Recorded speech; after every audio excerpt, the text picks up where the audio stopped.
Ladies and gentlemen, allow me to show you again, once more to refresh your memory, Isaiah 64:8, if I'm not mistaken, but I know it's in Isaiah 64, where God compares a man's righteousness to a filthy menstruous rags here. You want to smell? Here, sniff, sniff, smell it, smell it, smell it, smell it, smell it, smell it. And this is God's righteousness equal to a clean, unused Kotex women's menstruous rag. That's what it says in the Bible. Hey, I ain't making this shit up. Anyway, let us read the quote of the day so you can guess his marvelous author. It says the following: "Let us make man in our image, after our likeness, and let them have dominion over the fish of the sea, and over the fowl of the earth, and over the cattle, and over all the earth, and over every creeping thing that creepeth upon the earth." So God created man in his own image. In the image of God created he him. Male and female created he them. You guessed it, it was God that said that. That's a God quote. It's in Genesis chapter 1, verse 26 to 27. Okay, so let's dissect this a bit and use a little bit of your intelligence and get away from your brain, your washed brain. Okay, God is talking to somebody. This is in Genesis. This is in Genesis chapter 1, man.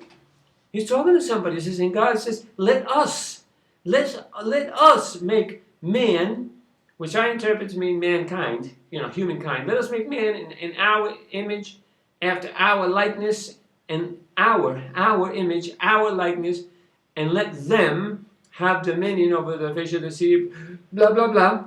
And then it says, so God created mankind, humankind, in his own image. In the image of God created he him. Male and female created he them. In our image, male and female. Let us make mankind in our image, male and female. Let us make mankind in our image, male and female. So God has a female sex partner. That would be the Holy Ghost. So God has a wife. God is not alone. So it was a team. It was a team that created the universe. So therefore, they created male and female in the image of God. Female was also created in the image of God. Okay? So what I'm saying is that, people who think that there's no God, or that claim to believe that there's no proof. Some smart intellectual friend of mine told me there's no actual proof. And I'll tell you what the greatest proof that I have found is the Creator, the creators, in plural. Okay, why did they decide to why does sex? What? Sex. I got a problem. Why does sex have so much pleasure? I mean, intense pleasure to the point where people are willing to kill for sex. They don't kill for a piece of bread. You don't see a gunman walk into the bakery and say, give me 10 whole wheat breads, and give me a French roll, and give me a Cuban, a Cuban one of them long, Cuban breads, or I'll kill you. Take me back to the kitchen. Let's see what else you got there. People don't kill for bread, but they kill for sex. It's such a thriving need. In the animal kingdom, they rape. They don't ask for permission. The lion doesn't shyly ask the lioness, oh, can we make love today? And she might say, oh, I have a headache. No, they just take it. They take it aggressively, because sex it was put in all of nature, in the insects, in the germs, in the corona, in the viruses, and the germs, in people and humans, and birds, and the birds of the bees, and the birds and the bees and the butterflies. Everybody is having sex besides eating, sleeping, and shitting. So why was such intense pleasure? Think about this. Why would they do that? For the purpose of procreation, of multiplication, of growth, to expand. That's why. So there was a purpose in it. If there was no pleasure associated with sex, nobody would be doing it. It's kind of gross, if you ask me, unless it's real deep pleasure. And it goes together with love, because sex with love, that's not having sex, that's making love, baby. So Think about it. Be reasonable. Please be reasonable here. There was a creator. There was a purpose. Everything has intelligence and wisdom. Okay? Enough. Let us go on now. We move on with the words of Jesus. As well of you know, as many of you well know, we're in Matthew chapter 13, verse 18. Here goes the Lord. Hear ye therefore the parable of the sower.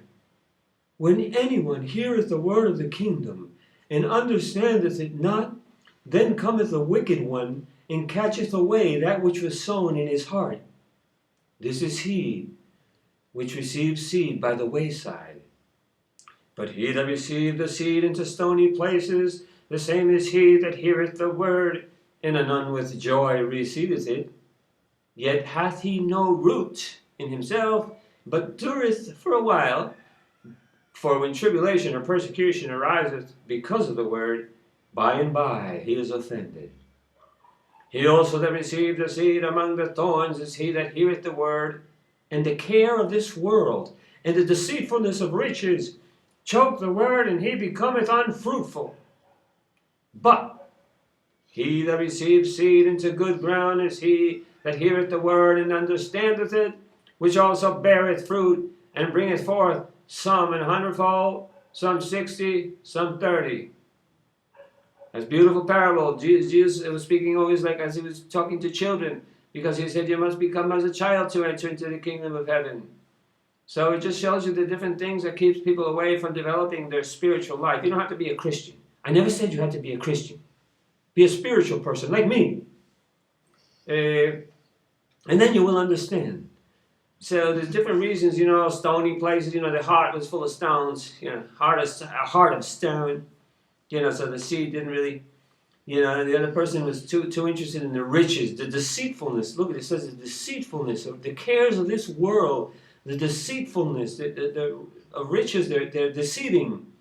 They don't bring happiness. They just make you want to steal and lie and rob. These also choke the word. So, in other words, it's nice to have nice things, but give your heart unto love. Give your heart unto Mother Nature. Give your heart unto spirituality. Give your heart unto helping and doing good and using your body as an instrument of peace. Okay? And then it says, that's good ground. That's good ground. And you bring forth fruit, spiritual fruit, material, physical, happiness. And you have a clean heart, because God will proceed to give you a clean heart to forgive your people who have offended you, and don't live with that poison. Okay, so as we continue now with Jesus, another parable put he forth unto them, saying, the kingdom of heaven is likened unto a man which sowed good seed in his field, but while men slept, his enemy came and sowed tares among the wheat, and went his way. But when the blade was sprung up and brought forth fruit, then appeared the tares also. So the servant of the householder came and said unto him, Sir, excuse me, something bothering me there. Didst not thou sow good seed in thy field? From whence then hath it tares? And he said unto them, An enemy hath done this. The servant said unto him, Wilt thou then that we go and gather them up? But he said, Nay, lest while ye gather up the tares, ye root up also the wheat with them. Let both grow together unto the harvest, and in the time of harvest I will say to the reapers, Gather ye together first the tares, and bind them in bundles to burn them, but gather the wheat into my barn. So, that's another parable where, there's the good and the bad got to grow together. That's why, in this life, we have good people and bad people on the planet. Not everybody's good. Not everybody's bad. Not all policemen are good. Not all policemen are bad. Not all firemen are good. Not all firemen are bad. Not all lawyers are good. Not all lawyers are bad. You see, not all communists are good. Not all communists are bad. Not all capitalists are good. Not all capitalists are bad. Not all Jewish people are good. Not all Jewish people are bad. Not all Palestinians are good. Not all Palestinians are bad. So there's good and bad. That's why not all black people are bad. Not all black people are good either. So, and the same goes for white people and what have you. So Puerto Ricans. So, there's good and bad in everything. You cannot be prejudiced. You cannot against a group of people. Everybody's, we're all citizens of the world. We're all children of God. You want to play politics and build borders and divide nations and start wars. This is, God gave us a paradise, man, and we're turning it into hell. That's why the planet has decided to destroy us.